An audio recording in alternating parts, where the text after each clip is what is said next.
name is Katherine Bynum. I'm an assistant professor of history at Arizona State University. I was born and raised in Texas, in a city that was then small, but is now kind of grown substantially. It's Denton.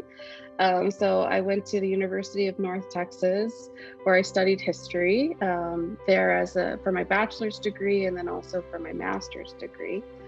And while I was in my master's program there, I worked under Todd Moy, who trained me in the sort of the art of oral history.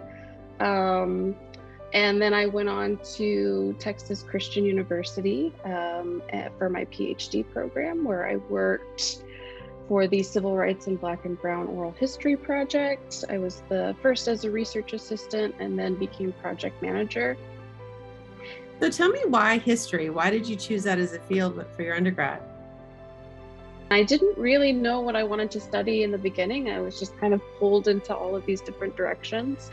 I remember having conversations with Todd Moy in the beginning and just saying, like, I don't know what I want to study. I like everything. And he was like, well, that's not a bad problem to have.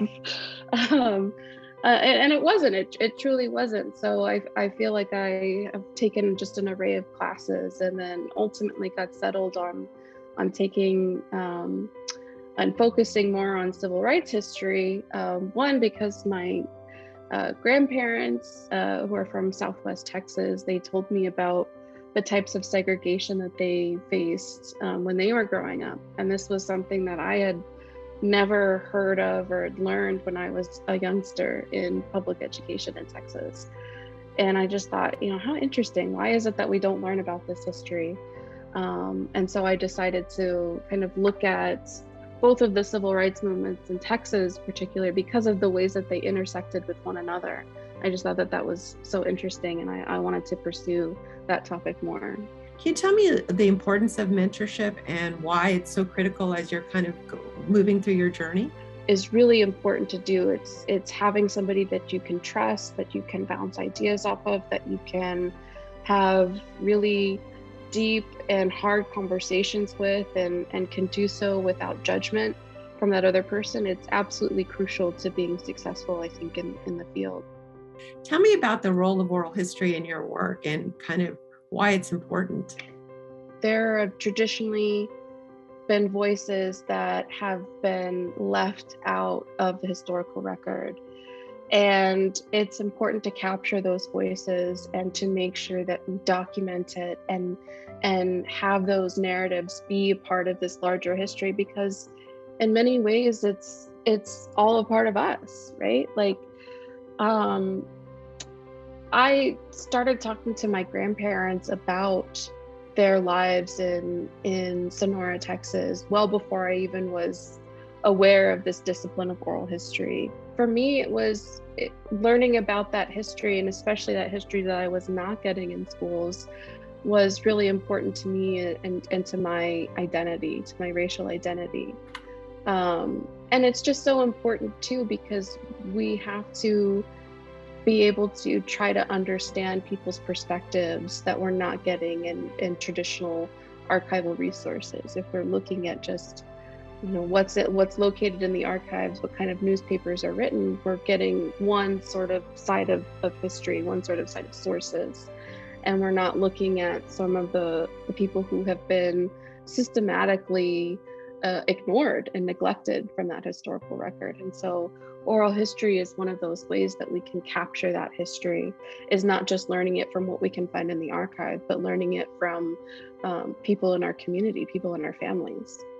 Did you mention a manuscript? Can you talk a little bit about that?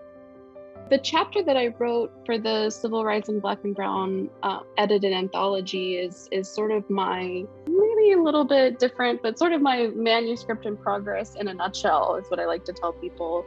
I'm focusing on Black and Brown organizing against police brutality. And again, looking at the ways that both African Americans and Mexican Americans were able to form coalitions and work with one another, or maybe not with one another, to, end this issue of police abuse.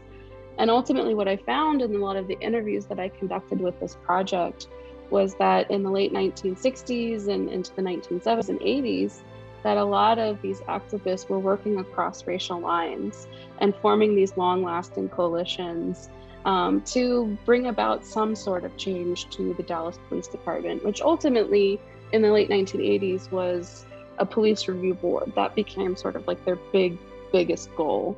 But it also has to do with this realm of like seeking political power, of making changes in local communities that have been systematically neglected or ignored for long periods of time. So it's also a book about how to access political institutions in which people have been traditionally marginalized. What it's like being a Latina in academia and kind of the opportunities and the challenges that you've faced. ASU has obviously been a very welcoming institution for me. I have had a lot of success, I feel like, in the 2 short years that I've been there. A lot of the work that I've been focusing on is actually graduate student recruitment, because our graduate student body in our history program, making sure that we're providing opportunities, and that means in many ways financial support to people who are coming from traditionally marginalized communities. You know, wonderful students who for no fault of their own are excluded in many ways from graduate education. Do you want to talk a little bit about the fellowship? So it's at the Clements Center at Southern Methodist University in Dallas. It's a year-long in-residence fellowship. So I'll be in Dallas soon, doing a little bit more archival research and doing some oral history work again, but mostly just working on revising my manuscript in progress.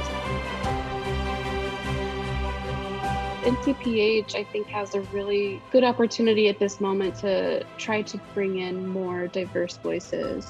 Public history is one of those realms, for a variety of reasons, that has remained very white. And that is, I think, a huge opportunity for us working in the field of public history to try to inspire and bring people in who have the skills, who want to be here, but maybe just don't have the resources to do it, for students of color, for faculty of color who want to engage in those projects. I know that one of the things that I really want to focus on is really getting back into the community.